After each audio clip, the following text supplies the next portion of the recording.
इस वक्त हमारे सामने डॉक्टर सुरेश पटेल हैं। आप कबीर साहित्य के विद्वान हैं और कबीर पर आपने पुस्तकें भी लिखी है। बहुत प्रसन्नता की बात है। नमस्कार सुरेश जी। नमस्कार नमस्कार व्यास जी, आज नमस्कार। हम आपसे बातचीत करने आए हैं कि कबीर आज भी प्रासंगिक हैं। तो ये बड़ा एक ऐसा अच्छा विषय है जिसके ऊपर हम आपसे कुछ सवाल पूछेंगे।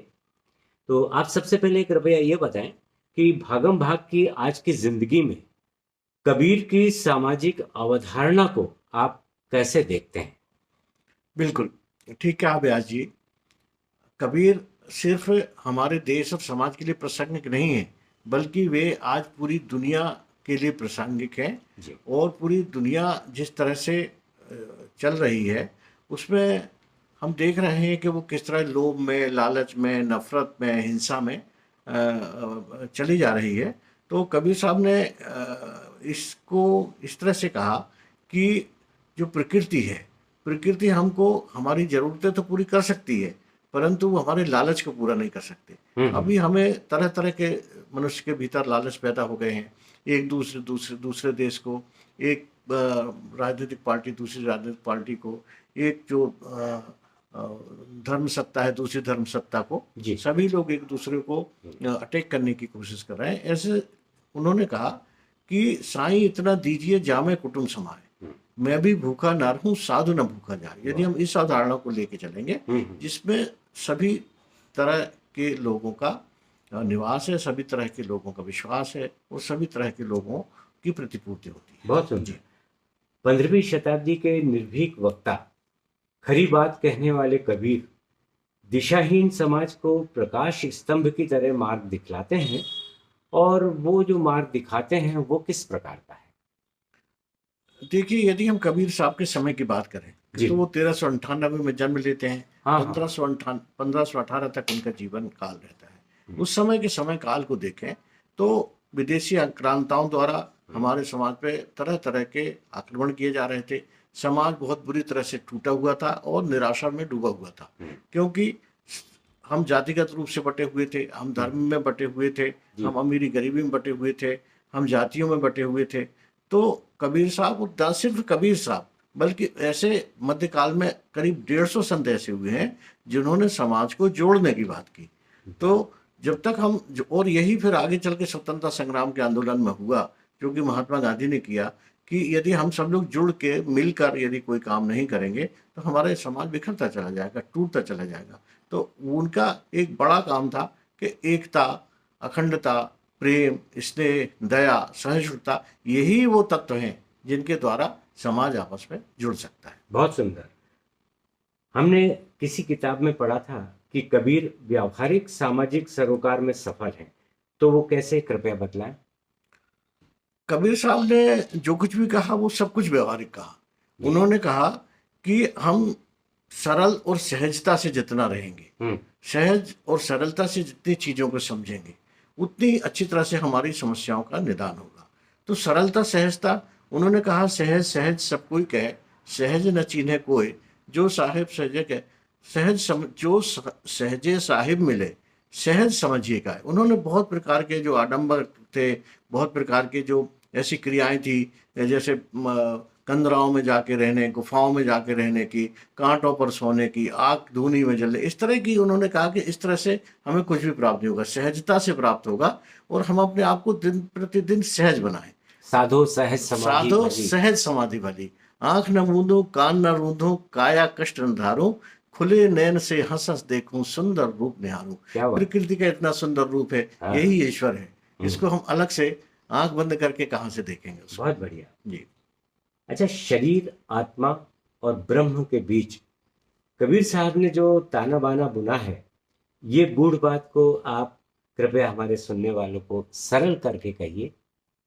देखिए, उन्होंने कहा कि जो कुछ भी होता है वो शरीर के द्वारा होता है ना। हाँ। और हमारे शरीर के भीतर जो आंतरिक हमारी जो एक आत्मा निवास करती है ना, तो वो एक सार्वभौमिक, सार्वकालिक और सार्वजनिक सत्य जी। है ना। वो प्रत्येक मनुष्य में, पूरी दुनिया में, हम्म। हर काल में, हर परिस्थिति में मौजूद रहती है।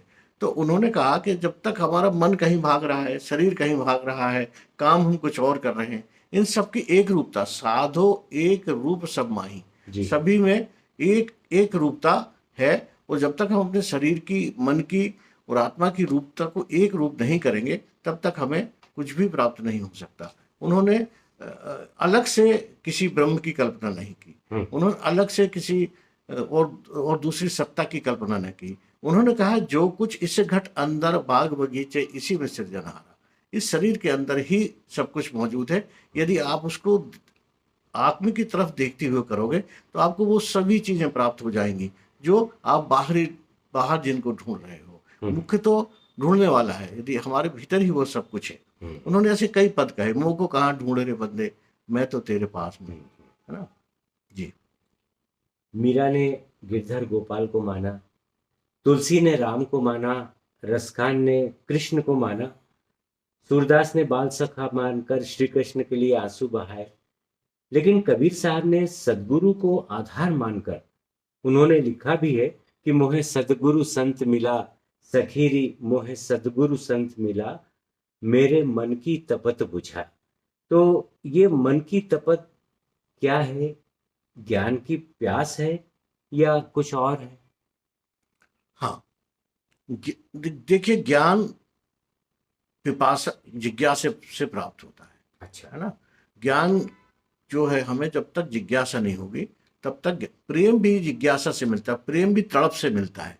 यदि हमें प्रेम की तड़प ना होगी तो प्रेम हमें प्राप्त नहीं होगा। कबीर ने गुरु पद बहुत कहे हैं, उनका एक पूरा ही, उनके साहित्य में एक पूरा गुरु को अंग है। तो उन्होंने कहा कि गुरु कौन? जो हमें अंधकार से प्रकाश की तरफ ले जाए। उन्होंने किसी व्यक्ति को, किसी और किसी चीज को गुरु नहीं माना। और इसलिए नहीं माना कि उन्होंने प्रकृति को ही गुरु माना, कि हमारी जो प्रकृति है यही हमारी गुरु। हमको जो पेड़ पौधे हैं, जो जल है, जो प्रकाश है, जो पृथ्वी है, ये जो पूरी प्रकृति है, ये हमारी गुरु की तरह सामने आती है। वो हमसे लेती कुछ नहीं, हमको देती ही देती है। तो इसलिए उन्होंने गुरु की महत्ता को बताया कि जो भी आपका मार्गदर्शक है, जो भी मतलब उन्होंने इस तरह का कोई गुरुडम नहीं बताया कि कोई जादू से कुछ हो जाएगा।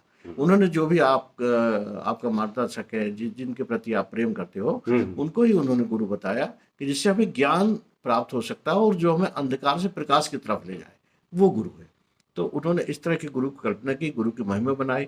उन्होंने कहा कि गुरु के बिना हमको ज्ञान नहीं प्राप्त होता। अब गुरु वो आपका कई तरह से हो सकता है, कई प्रकार से हो सकता है, कोई भी हो सकता है। कोई भी हो सकता है। माता पिता गुरु हो सकते हैं, शिक्षक गुरु हो सकता है, प्रकृति गुरु हो सकता है।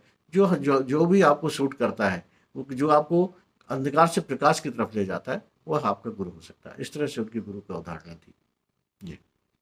कबीर की साकी सबद रमैनी, इसमें ऐसा क्या गूढ़ ज्ञान छुपा हुआ है जिसने आपके अंतर मन को गहराई तक प्रभावित किया और आपने ये सब देखकर, समझकर पुस्तकें लिख डाली? दो तीन बातें मुझे कबीर साहब की बहुत आकर्षित करती रही। एक तो ये था कि उन्होंने एक परम सत्य जो कहा, जो मुझे बहुत प्रभावित करता है, कि कबीरा मन निर्मल भया, जस गंगा का नीर, पाछे पाछे हरि फिरे, कहत कबीर कबीर। तो उन्होंने अपने पूरे साहित्य में मन की निर्मलता की तरफ ज्यादा इशारा किया है और कहा कि आपका यदि मन तमाम प्रकार की व्याधियों से भरा रहेगा तो उसके अंदर ईश्वर प्रवेश नहीं कर सकता। ये बात मुझे उनकी बहुत आकर्षित करती है और मुझे लगता है कि इतनी सुंदर परिभाषा कि हमें पहुंचना कहाँ है, हमें पहुंचना है निर्मलता की तरफ। यदि हमारे मन कठोरता से भरे रहेंगे तो हम ईश्वर को प्राप्त नहीं कर पाएंगे। तो उन्होंने कहा भी कि पढ़ पढ़ के पत्थर हुआ, लिख लिख हुआ जो ईंट, कबीरा तुझको प्रेम की आई न को छींट, पोथी पढ़ पढ़ जगमुआ, पंडित भया न कोय, ढाई आखिर प्रेम का, पढ़े सुपंडित होए। तो उन्होंने ये जो प्रेम की बात कही, ये जो उन्होंने निर्मलता की बात कही, मुझे लगता है कि सारे हमारे जितने भी धर्म हैं वो उनका सार है कि हम निर्मलता की तरफ जाएं। यदि आप कठोरता की तरफ जाते हैं, कट्टरता की तरफ जाते हैं, तो वो तो धर्म नहीं है ना। उससे हमें कैसे प्राप्ति होगी? हमें प्राप्ति निर्मलता से होगी। ये बात उनकी मुझे बहुत आकर्षित करती है। और दूसरी ये कि मोह को कहाँ ढूंढे रे बंदे, मैं हाँ। तो तेरे पास हूँ। हम्म। कि इसको ढूंढने के लिए तुम्हें बहुत कहीं नहीं जाना है संसार में। आप जहाँ हैं जिस स्थिति में, वहाँ ही रहकर आप निर्मल हो सकते हैं। इसके लिए आपको किसी प्रकार के और किसी अन्य बाह्य साधनों की जरूरत नहीं है। तो कबीर हमारी काव्य परंपरा की सबसे साहसी और दो टूक आवाज है। हम्म। उनको जैसा लगा, जो हाँ, उन्होंने अनुभव किया, वो उन्होंने कहा। ये उसमें बात कोई लाग है, उसमें लपेट कोई नहीं है, लाग लपेट नहीं उसमें है। कोई दिखावा नहीं है। बिल्कुल बिल्कुल बिल्कुल सही कह रहे हैं। बहुत बढ़िया। पर्यावरण, अंधविश्वास दूर हो, कुरीतियों का अंत हो, समाज भय मुक्त हो, अपराध मुक्त हो, इस दिशा में कबीर विचारधारा कहाँ तक सहयोगी है? बिल्कुल, कबीर साहब के ना पर्यावरण के ऊपर उनके अनेक दोहे हैं। बल्कि वो ये कहें कि पर्यावरण प्रेमी संत थे। हम्म। और उन्होंने कहा कि डाली छेड़ूं न पत्ता छेड़ूं, ना कोई जीव सताऊं। वो यहाँ तक जाते हैं हम्म। कि मैं तो ईश्वर पे चढ़ाने के लिए फूल तक नहीं तोड़ना चाहता, हम्म। क्योंकि डाली छेड़ूं न पत्ता छेड़ूं, ना कोई जीव सताऊं, क्योंकि हम्म। उसके भीतर अनेक जीव जंतुओं का निवास है। हम्म। पात पात में प्रभु, यदि हम ये मानते हैं कि प्रभु सर्वत्र है, तो हाँ। वो उस पत्ते में भी है, उस फूल में भी है, उन कलियों में भी है। हाँ। तो पात पात में प्रभु बसत, वाही को शीश नवाऊंगा। अब पर्यावरण के प्रति कितनी गहरी गहरी उनकी श्रद्धा है हम्म। कि मैं इनको तोड़ूंगा नहीं, काटूंगा नहीं, और मैं उन्हीं को शीश नवा लूंगा, क्योंकि वो जब कण कण में व्याप्त है तो वहां पर भी व्याप्त है। हाँ। तो उसके मैं अलग से कि उन्होंने कहा भी, जो डिस्कोर्स में आता है, कि मैं सजीव को तोड़कर निर्जीव पे क्यों चढ़।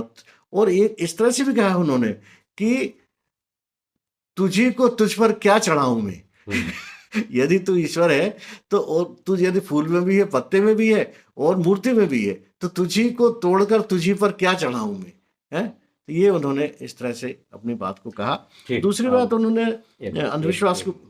हमारे इसमें मेमोरी ये फुल हो गई। ठीक, कोई नहीं, कोई नहीं, अब जगह नहीं है, ठीक है, तो इसको ही बंद कर दीजिए। ठीक है, हाँ।